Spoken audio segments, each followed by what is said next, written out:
اس کو کلپ تھا کہ بہت سے لوگوں کو علم ہی نہیں ہے کچھ 23 مارچ کی کیا اہمیت ہے اور کیا اس کو منایا جاتا ہے. بہرحال 23 مارچ کا علم نہ ہونا تو جو ایک اور الگ بات ہے، لیکن اس چیز کی اہمیت کو کم نہیں ہونا چاہیے. یہ جو شان و شوکت دکھائی جاتی ہے اس پر مسلح افواج کی، یہ اصل اس دن کی مناسبت سے رکھا گیا کہ ہم اپنی عسکری قوت کا مظاہرہ کرتے ہیں اور اپنے دشمن کو بھی بتاتے ہیں، جس طرح 26 جنوری کو غالباً انڈیا کرتا ہے. تو یہ دن ایک بار لوگوں کو یہ احساس دلاتا ہے کہ ہم نے ایک علیحدہ ریاست بنائی، اور وہ بنیادی بنانے کی وجہ یہ کہ 2 قومی نظریہ تھا. اور جو 23 مارچ کا جو کنسیپٹ تھا، جو اس قرارداد کا، جیسے کہ چودھری صاحب نے بات کی ہے کہ وہ تھی قرارداد لاہور ہی تھی، جسے ہندوؤں نے قرارداد پاکستان کا نام دیا، اور پھر اس کے بعد یہ اتنی پاپولر ہوئی، اور پھر بعد میں اس میں نئی غالباً دلی میں جو مسلم لیگ نون کی کونسل تھی اس میں امینڈمنٹ ہوئی، اور پھر وہ انڈیپینڈنٹ ریاستوں کی بجائے پھر باقاعدہ اس کو ایک تصور دے دیا گیا کہ ایک ملک بنے گا. تو وہ بہرحال میرے ساتھ بنگالی طالب علم پڑھتے تھے، تو وہ میرے ساتھ بحث کرتے تھے کہ آپ قرارداد پاکستان جو ہے وہ قرارداد لاہور ہے، تو اس کے تحت تو ہمیں حق حاصل ہے کہ ہم بنگال کے لوگ جو ہیں ایک انڈیپینڈنٹ اسٹیٹ بنا سکتے ہیں. لیکن بہرحال اس کنسیپٹ کو لوگوں کی نظروں سے اوجھل نہیں ہونا چاہیے. اصل میں ہماری خدمت کی یہ کوشش ہے کہ یہ اب یہاں ہم اگر 8-10 آدمی اکٹھے ہوئے ہیں، لیکن 8-10 آدمیوں کا اکٹھے ہونا بھی ایک بڑا ضروری ہے کہ لوگ کم از کم اتنے سیریس تو ہیں کہ اس معاملے کو وہ ٹیک اوور کر رہے ہیں کہ کم از کم یہ جو صورتحال نہ رہے. یہ جو صورتحال ابھی پیچھے سنی ہے، جیسے ٹی وی چینلوں میں لوگ لیتے ہیں پوچھتے ہیں، لوگوں کو معلوم ہی نہیں ہے. مطلب حیران کن بات ہے کہ اصل میں بات یہ ہے کہ 23 مارچ جو ہے وہ بنیادی طور پر تحفے سے یہاں ہمارے یہاں منانے کا فیصلہ تو بعد میں ہوا ہے، وہ 14 اگست کی اہمیت کو کم کر دے گی. یہ بات نہیں. وہ ایک تھا کہ 14 اگست منائی جاتی ہے، تو کچھ لوگوں نے کہا کہ 23 اگست منائے، لیکن 23 مارچ نہ، لیکن 23 مارچ منانا کوئی غلط نہیں ہوا. یہ بھی کم 1946 کی جو قرارداد ہے اس کی یادداشت ہوتی ہے. لوگ کم از کم لوگوں کو پتہ لگتا ہے کہ وہاں جاتے رہے. بہت پہلے ہم آخری بار تو میں شاید جماعت اسلامی کے اس اجتماع میں گیا ہوں جو وہاں پر لاہور میں جو اجتماع کارکنوں تھا وہاں اسی پارک میں، تو وہ وہاں جانا چاہیے، بچوں کو لے کے جانا چاہیے. وہاں کم از کم جو اگر آپ لاہور جائیں اور لاہور لے کر جائیں تو کم از کم ان کو سیریس منٹو پارک جس کا نام بعد میں بدل گیا ہے، وہ جگہ ضرور ان کو دکھائیں تاکہ پتہ لگے کہ یہاں ہماری قسمت کا فیصلہ ہوا تھا. اس میں بابائے بنگال ایک فضل حق نے قرارداد پیش کی، سارے ملک نے سارے لوگوں نے اس کی تائید کی، اور وہ اتنی بڑی قرارداد اتنی پاپولر ہوئی کہ پھر پاکستان بن کے رہا، اور وہ پورے بر صغیر کے لوگوں کا ایک ماٹو بن گیا. اب وہ ماٹو ہماری نظروں سے اوجھل نہیں ہونا چاہیے. اور یہ جو یہاں ہمارے سے کیا میاں مدیر صاحب نے، یہاں ایسے ادارے موجود ہیں جو بنائے اس لیے گئے ہیں کہ پاکستان اور بھارت کے درمیان جو تفریق ہے، جو تقسیم ہے، اس کو ختم کیا جائے. جیسے یہ اکثر جیسے لوگ اس میں پولیٹیکل باتیں بھی ہوتی رہتی ہیں کہ کہیں نہ کہیں باتیں ہوتی رہتی ہیں. میں مجید نظامی صاحب کی ایک بات یا اس کا ذکر کروں گا کہ ان سے نواز شریف کے صاحبزادے حسن یا حسین نے پوچھا کہ انکل یہ کیا بات ہے کہ آپ ہمیشہ انڈیا کے خلاف بات کرتے رہتے ہیں. اس نے کہا یار مجھ سے کیا پوچھتے ہو، تم اپنے دادا سے پوچھو. پھر مجھ سے پوچھنے آنا کہ کیوں میں کرتا ہوں. تمہیں اگر معلوم نہیں تو اپنے دادا کو پوچھنا کہ تمہارے ساتھ تمہارا دادا آج جو یہاں بیٹھا ہوا ہے وہ کیوں ہے، ورنہ اس کے ساتھ کچھ نہ ہوتا. ورنہ ہم کیا ہوتا ہے جی، ہم یہاں جس خطے میں ہم رہ رہے ہیں، یہاں ہم خطے میں ہمارے یہاں کاروبار پہ ہندوؤں کا قبضہ تھا. یہاں سکھ تھے لیکن سکھ بہت بڑے تھے، لیکن ہندو بنیا جو تھا نا اس کے یہاں لوگ ملازمت ہی کرتے تھے. کیونکہ جانے کے بعد یہاں آج اتنے لوگ خوشحال ہوئے اور سب کچھ ہوئے، ایک علیحدہ اسٹیٹ بنے. لیکن بدقسمتی ایک علیحدہ اسٹیٹ بننے کے بعد وہ جو اس کا تصور تھا اس پہ پوری طرح عمل درآمد نہیں ہوا. پھر اس کے اندر پھر اپنے علیحدہ محکومت وہاں پیدا ہوگی. کوئی چھوٹی قوم ہے اس کو انہوں نے دبا لیا, کس نے دبا لی. یعنی ایک پنجابی شاملزم بہت بڑا پیدا ہوا یہاں ہمارے ملک میں. پہلے زمانے میں وہ سارے ان سے خوفزدہ رہتے تھے. پھر یہ ویسٹ میں آگے ہو گیا. ہماری ضرورت ہے, جو ہم پنجاب کے لوگ رہنے والے ہیں, ہماری ضرورت ہے کہ سارا ملک اکٹھا رکھا جائے. ہمیں زیادہ سیکریفائسز کرنی پڑیں گی. یعنی میں بار کہتا ہوں کہ پنجاب کے لوگ جتنی زیادہ سیکریفائز کریں گے اتنا زیادہ ملک مضبوط ہوگا. ہمیں چھوٹے صوبوں کے مسائل, میں نے کہا نا کہ آپ کو بلوچستان ہے, KPK ہے, سندھ کے دور کے علاقے ہیں, بڑے لوگ پسماندہ لوگ ہیں. ان لوگوں کے مسائل کی طرف بھی توجہ دیں. ہمارے اپنے بہت پنجاب کے جنوبی پنجاب میں لوگ پیاز سے روٹی کھانے والے لوگ روٹی کھاتے ہیں, ان کو بس 2 وقت کی روٹی نہیں ہوتی ہے نصیب. تو یہ پاکستان کے ثمرات جو ہے نا ہندو کے جانے کے بعد وہ سب تک لوگوں کو پہنچنا چاہیے. اور یہ بڑی ایک خوشائند بات ہے کہ ہم اب سب لوگ یہاں اکٹھے ہوئے ہیں. ہمیں اپنا پاکستان یاد ہے. اور غالباً 23 مارچ کو ہی یوم جمہوریہ بھی ڈکلیئر ہوا تھا, اور یہ ساری چیزیں تھیں. اور 23 مارچ کو ہی غالباً پنڈی میں سینکڑوں لوگ 23 مارچ کی وجہ سے, جسے ہم پوڑیوں کا پل کہتے ہیں, اس ریلوے کے اس پل کے نیچے آ کر لوگ مر گئے. اس میں ہمارے بھی رشتہ دار تھے شامل, جو صرف 23 مارچ کی ٹرین آ رہی تھی, تو اس ٹرین کو دیکھنے کے لیے لوگ کھڑے تھے. تو پل اتنا کمزور تھا کہ وہ سارا بیٹھ گیا اور لوگ شہید ہو گئے. تو آج وہ پل قائم ہے. تو وہ یاد میں جو گزرتا ہوں, میں کہتا ہوں 23 مارچ کے یہاں لوگوں کی یاداشت تھی. اور پاکستان یوم جمہوریہ بنا. مقصد لوگوں کا اس وقت کچھ اور تھا, 14 اگست کو پیچھے دھکیلنے کا, لیکن اس سے کوئی فرق نہیں پڑتا. 23 مارچ منایا جا رہا ہے تو اس کی 23 مارچ کی اپنی اہمیت ہے, 14 اگست کی اپنی اہمیت ہے. دونوں چیزوں کو کام نہیں کیا جاتا. قائد اعظم محمد علی جناح کو یاد رکھنا بھی ہمارے لیے بڑا ضروری ہے. اور ان لوگوں کو بھی جو چاہتے تھے کہ پاکستان ایک اسلامی ریاست ہو, اور جن کا اب تک نقطہ نظر یہی ہے. اور یہ اگر یہ پختیں موجود رہیں گی تو انشاءاللہ تعالیٰ پاکستان میں پاکستان کو غیر اسلامی ریاست, ایک ایسی سیکولر ریاست بنانے کی کوئی کوشش کامیاب نہیں ہوگی, کوئی کامیاب نہیں ہونے دیں گے انشاءاللہ.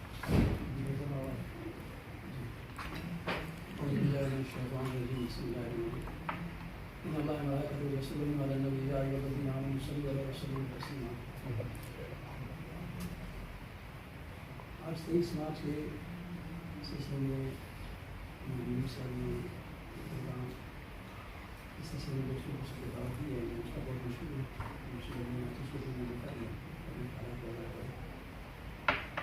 اور نواز صاحب نے اس کو تفصیلی بات کی. اصل بات یہ ہے کہ جنگ آزادی 1857 ہماری بنیاد ہے. اس جنگ آزادی کو غدر کا نام دیا گیا. ہم لوگ 1857 میں ہی آزاد ہو رہے تھے. اگر ہم اپنی تاریخ کا مطالعہ کریں, جب ہمارے غداروں نے اپنی پرائیویٹ فورسز بھیجے اور وہاں پہ میرٹ میں جس طریقے سے انگریزوں کی فوج کی مدد کی اور مقامی جو مسلمان اور ہندو تھے, شیر بنگال اس نے اس کی اطلاع کی کوشش کی. قائد اعظم کے ساتھ پیدا کیا اور ملک بنا, اور ملک کی جو قربانیاں دی گئی پہلے ہمارے نصاب میں شامل تھا. نصاب سے ہم نے اس کو نکال دیا. نصاب سے نکالنے کے بعد یہ جو آج کل آ رہا ہے, جیسے عشری نظام آ گیا, دنیا کے ساتھ چلنا ہے. اب جو سیمسٹر سسٹم آ رہا ہے, سیمسٹر سسٹم میں تو بالکل ہی تمام چیزوں کو ختم کیا ہے. اب سیمسٹر سسٹم میں یہ ہے کہ آپ FA/FSC کے بعد 4 سال MS کریں گے. MS کریں گے. جب BA میں آپ نے رکھا ہوا ہے شرط کہ BA پاس کرنا ہے, PCS کا امتحان دینا ہے, CSS کا امتحان دینا ہے, گریجویشن آپ نے رکھی ہوئی ہے, اس گریجویشن کو انہوں نے اڑا دیا اپنے نقطۂ نظر کے لیے, اپنے مفاد کے لیے. اب میں یہ کسی کا ذاتی طور پہ نام نہیں لوں گا. ایک شخص نے اس کو اللہ نے توفیق دی اور جناب مشرف صاحب سے قریب ہوا, اپنا یونیورسٹی بھی بنایا, اور یونیورسٹی بنانے کے بعد یہ کمپیوٹر سسٹم اور فلانا حساب کتاب کو صرف اپنا اور اپنے بیٹے کی ذاتی جاگیر بنا دیں اور اس ملک کو جس طریقے سے وہ چلا رہے ہیں ہمارے پاس آپ کے مشہور ہیں کہ آپ نے پورے پاکستان میں میرے خیال میں اسلام آباد میں سینکڑوں نہیں ہزاروں نہیں سینکڑوں صحافیوں کی موجودگی میں آپ نے چند لوگوں کو جمع کیا. آپ 200-400 صحافی یہاں موجود ہیں, ان کو سب کو بلا لیتے ہیں, ان سب کو آنے کا میرا ہمت نہیں ہے. جس قوم میں تھوڑی سی اپنی وقت یا تھوڑا سا اپنا پیسہ خرچ کرنے کا جذبہ نہ ہو وہ قطعاً اپنا خون جو ہے قوم کے لیے نہیں دے گا. یہ ان اس شخص کے الفاظ تھے. ہمارے مرحوم ایک شاعر تھے عبدالواحد آزاد زمانے میں, تو انہوں جب اس طرح مرگ پر تھے سرخ کمبل میں اسپتال میں نے ان کا انٹرویو لیا اپنے اسکول آف لائف میں, اخبار میں اس کا مضمون چھپا, بہت سے لوگوں نے اپریشیٹ کیا. تو وہ بڑی اچھی بات نہیں کرتا تھا کہ مجھے بھی فارغ ہوتا تھا اسپتال جاتا تھا کینسر کے مریض سے بچایا تھا. اب اس جذبے کو ہم لوگوں نے اجاگر نہیں کیا. چند دن پیشتر ایک دوست نے کلپ بھیجا جس میں یہ جو انگلش اسکول سسٹم ہے بیگم ہاؤس وغیرہ اس میں یہ دکھایا گیا ہے کہ سنڈے کو چرچ جانا ہے, ویلنٹائن ڈے اس تاریخ کو منانا ہے فروری میں, اور وغیرہ وغیرہ وغیرہ ایسی چیزیں. میں نے اس کو ایک نئے دوست کو بھیجا, اس نے بہت مایوسی پیدا کی. اس کہتے ہیں جو لوگ اپنے بچوں کو داخل کرتے ہیں ان کو ایسے ہونا چاہیے. بھائی یہ اسٹیٹ کی ذمہ داری ہے, یہ اسٹیٹ کی ذمہ داری ہے کہ وہ نصاب پہ نظر رکھے کہ ہم کس طرف جا رہے ہیں. یہ اسٹیٹ کی ذمہ داری ہے کہ قرارداد پاکستان کے 23 مارچ کو منائیں. کالجوں میں اسکولوں میں آج فنکشن ہوتے ہیں, اس کو ختم کیوں کیا گیا؟ ہمیں یاد ہے 14 اگست کو اسکولوں میں فنکشن ہوتے تھے, ایک ایک لڈو میں دیا جاتا تھا کہ وہ بھی ہمارے اساتذہ چندہ کر کے اپنے پیسے سے, اس گورنمنٹ کی طرف سے فنڈ نہیں تھا, بچوں کو خوش کرنے کے لیے کہ بچے اس دن آئیں, ضرور آئیں, چھٹی کا دن ہوتا تھا لیکن اس دن فنکشن ضرور مناتے تھے. اور پاکستان کے بارے میں 14 اگست کے بارے میں وہ ہمیں بتاتے تھے کہ 14 اگست کیسے کام ہے. پاکستان کا جو بنیادی مقصد ہے, جو پاکستان جس جذبے سے بنا, نواز صاحب سے میں اتفاق کرتا ہوں کہ ہم لوگ انتہائی ہندوؤں کے سکھوں کے محتاج ہو کر کے ان کے غلام ہو گئے تھے. اور یہ معاشی مسئلہ تھا. قائد اعظم نے یہ دیکھا کہ جب تک ہم سے الگ نہیں ہوں گے ہم ان کی معیشت میں ہمیشہ ان کے غلام رہیں گے. معاشی مسئلے کے تحت پاکستان بنا, اور دو قومی نظریہ تھا کہ ہم ہندوؤں کے ساتھ نہیں رہ سکتے, ہم مسلمان اکٹھے ایک قوم ہیں, ہم لوگ الگ ہونا چاہیے. ہو گئے.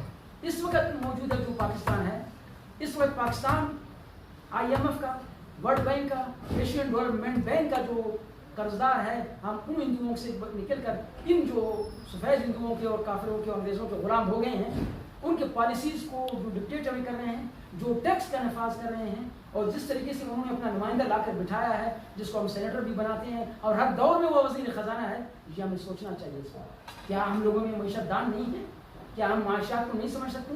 کیا ہم اپنے ملکی حالات کو خود درست نہیں کر سکتے؟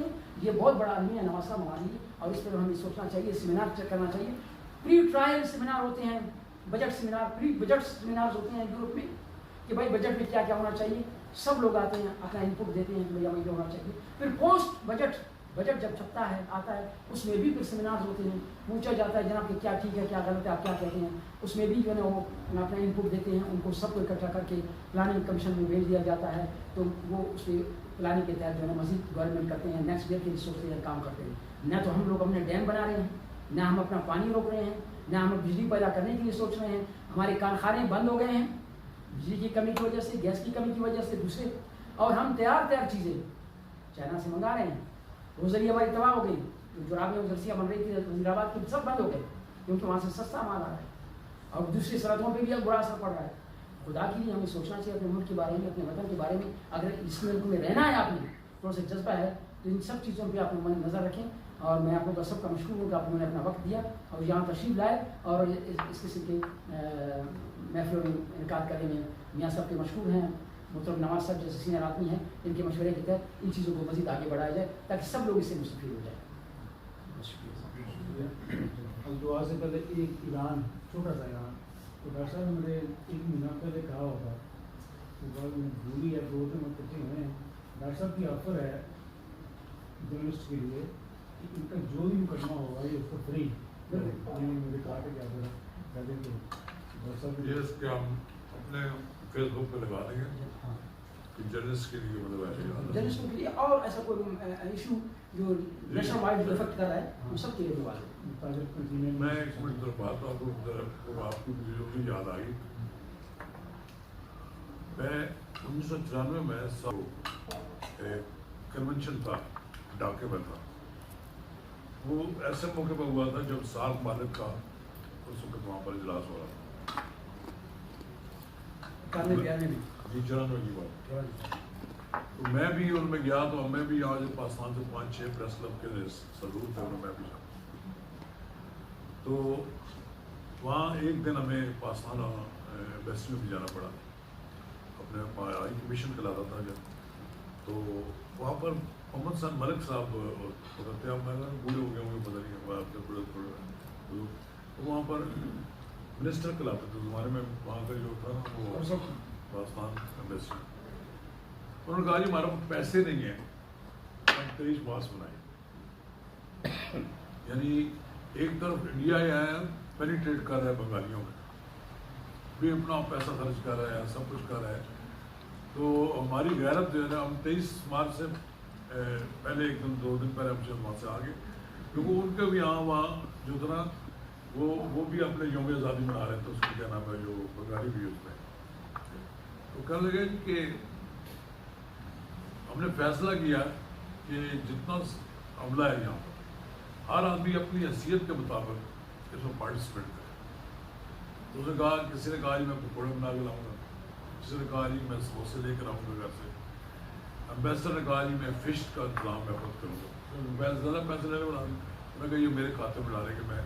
انہوں نے کہا لیکن ہم نے کیا, لیکن ہماری حکومت اتنی لا تعلق بنگال میں, بنگلہ دیش میں, کہ وہاں پہ جو امبیسی ہے اس کی ابھی بھی میرا خیال ہے ایسے ہی سارے حال کو نہیں ہوگا. وہاں کوئی وہاں ان کا بنگال میں لوگوں کے دل پاکستان کے ساتھ ہیں. اب آپ یقین جانیں کہ وہاں ایسے لوگوں کی بہت بڑی تعداد ہے جو بھی پاکستان کی محبت کرتی ہے. وہاں ایک پورا پاکستان جیتا جاتا پاکستان جماعت اسلامی کی سیرت میں. اور ضیاء الدین کی کیا نام ہے پورے ضیاء الرحمان, جنرل ضیاء الرحمان کی بیوہ جو ہے خالدہ ضیاء, یہ سارے پرو پاکستان ایلیمنٹ ہے. ان کی سرپرستی ان کے ساتھ ہیں, لیکن کو اللہ تعالیٰ کر کے انڈیا کے رحم و کرم پر چھوڑ دیا گیا وہاں.